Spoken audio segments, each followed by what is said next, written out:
આજે તો આખા હાથ લોહી વાળા લાલ થઈ ગયા. લે હાલ શું કે મારા કલેજાના કટકાવ સવારમાં મેળવીમાં દર્શન કરીને આપણે નીકળી જઈએ આપણે દુકાન જવા માટે કે વાંકાનેર. તો આપણે નીકળી ગયા હતા રેલવે સ્ટેશન જવા માટે મોરબીને.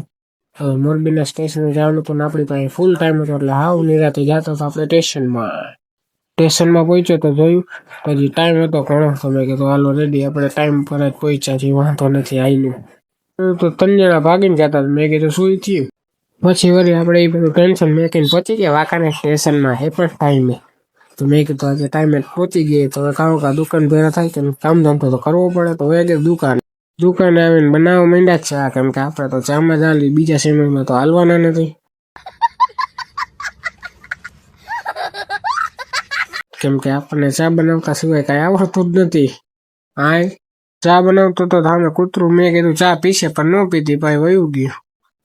ચા મેં બનાવી દીધી. મેં કહ્યું લાવ ટ્રાય તો કરી કેવી બની આપણા હાથની. તો આપણા હાથની ચા તો મોજે જ આવી. હાલો તમારે પીવી હોય તો આવો જ છે. પછી બપોરનો ટાઈમ થયો તમને તો ખબર જ છે તમારો ભાઈ ડાયટિંગ ઉપર તો તમારો ભાઈ કાપતો તો બીટ. તો ખાલી આપણે બીટ ખાવાનું હતું. તો એના માટે શું છે કે મારા હાથ થોડાક લાલ થઈ ગયા હતા. જે તમે જોયું કે મારા હાથ થઈ ગયા લોહી વાળા લાલ.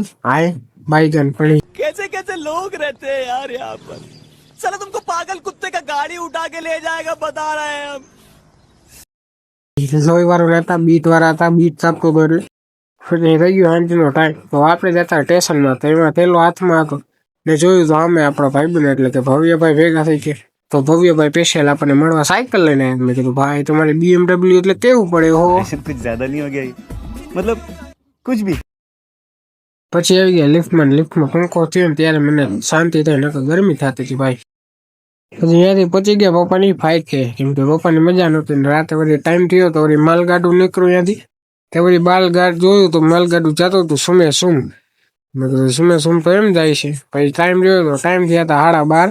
તો પછી ત્યાંથી જ કરી નાખ્યું. મેં કીધું બ્લોગનો એન્ડ. તો thank you so much for watching. Like comment share. Video ગમ્યો તો લાઈક કરજો અને ઇન્સ્ટાગ્રામમાં ફોલો કરો.